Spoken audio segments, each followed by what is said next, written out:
Hello everybody and welcome back to my channel, or if you're new here, welcome. Today's video is going to be about what to do when you get a grade that you did not expect or that you might have expected. You just got a bad grade. So many times people have been there where you get the results back and it was not as great as you expected, or maybe you were stuck in a bad group, in a group project, and the grade was not as good as you could have gotten.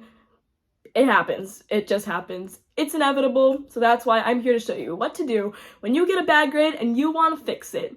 There is nothing in this cup. Let's get into it. My first piece of advice to you would be to go and talk to the teacher after school or during lunch. And I know this sounds so nerve-wracking. It really can be, but it helps so much. They are really the only people besides yourself that have any control over your grade. So if you failed a test, go talk to them. Maybe they can help you set up a retake time or give you pointers on how to do better the next time. If you were in a bad group, in a group project, and the mistakes weren't your fault, go talk to that teacher. They can totally help you get things sorted out. I've done this before for group projects, and I got an A because the teachers knew it wasn't my fault. And a lot of times teachers do observe you to see how you're acting. So if you are a genuinely good student, I'm sure they will understand if it is a situation in a group project and it just wasn't your fault. Another thing would be, if you did poorly on an assignment, go talk to the teacher about it. Even if they don't offer retakes, knowing what you did wrong will help you during the test. And I know it seems so insignificant, but knowing what you did wrong changes so much.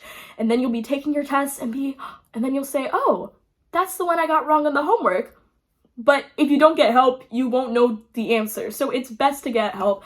No matter what, go after school, talk to them. You do not know the outcome. It might be great, it might be awful. Most likely though, they will offer you some sort of help to get your grade up. Listen to me when I give you this next piece of advice. Do not use this next step to cheat. But there are a lot of apps out there in the English and the math world especially that are designed to help you be able to sort through these problems and through these papers a lot more efficiently and easily. There are a multitude of apps out there and websites built and designed just for you to be able to succeed. And this is why we actually have it so easy in our school systems and we don't realize it. If your school allows you to use technology, by all means, there are so many apps, math apps and English apps and websites especially, that help you so much in your problems. I will put a bunch of these in the description for you guys to use at your will, but please do not cheat. Most of these apps and websites, all you have to do is take a picture of the math problem or submit your English text in and it will proofread it for you, or it will show you the steps to solving the math problem. And they're just so helpful, especially if you don't have a tutor or a teacher that you can talk to after school, or if it's late. Life gets busy sometimes, you get home at 10 and you have many assignments. It really helps to be able to have an extra guiding hand. But like I said, don't use it to cheat. Cheating will get you absolutely nowhere. Tip number 3 is to learn your learning style. Learn how you learn. That's a lot of learning. It is. Maybe your friend Sue learns in a different way than you. We are also different. Our brains are different. They are connected differently. That's just how it is. Maybe Sue is really good with repeating things to herself over and over again. And you tried that and then you bombed the test and Sue was like, oh well, I got an A+, and Sue left you in the mud. Don't be like Sue. Help your friends and help yourself. So I will put a quiz in the description that will show you what kind of learner you are. Maybe you're an auditory learner and hearing things over and over again helps you to remember things. Or maybe you're a kinesthetic learner and flashcards help you to remember things. Maybe you're a visual learner and reading is the only way to go. And so many of these ways are okay to learn. But you have to know that not everybody learns the same. So if a friend can maybe learn something easier or in a different way than you do, it's not that you're less intelligent. I mean, maybe you are, but it's not that necessarily. You just haven't found your learning style yet, and that's okay. Tip number 4, take legible notes, please. So many times people will just write down whatever they feel like writing down in the moment in the class, and then they'll go home to study and they'll be like, oh man, I don't know what I'm doing. If you don't take good notes, or if you take all the notes in bad handwriting, you're not gonna know what to do.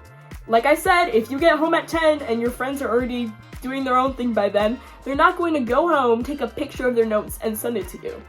It sounds boring to take notes. Nobody really wants to do that unless you're into that, which some people are, but not everybody wants to take notes. If you don't want to take notes, it's normal, it's okay, but you should do it.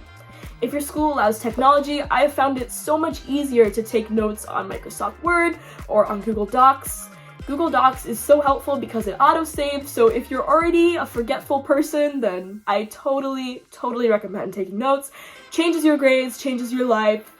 It helps a lot. Tip number 5 is to pay attention in class. I know, sometimes you didn't get much sleep. Next day come, you have no idea what you learned in class.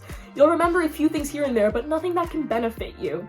Paying attention does wonders, and the truth is, if you pay attention during class, then you can take the studying time out of your free time and be actually able to do other things. Not all studying time, of course, but you will have a significant amount of free time added when you start paying attention.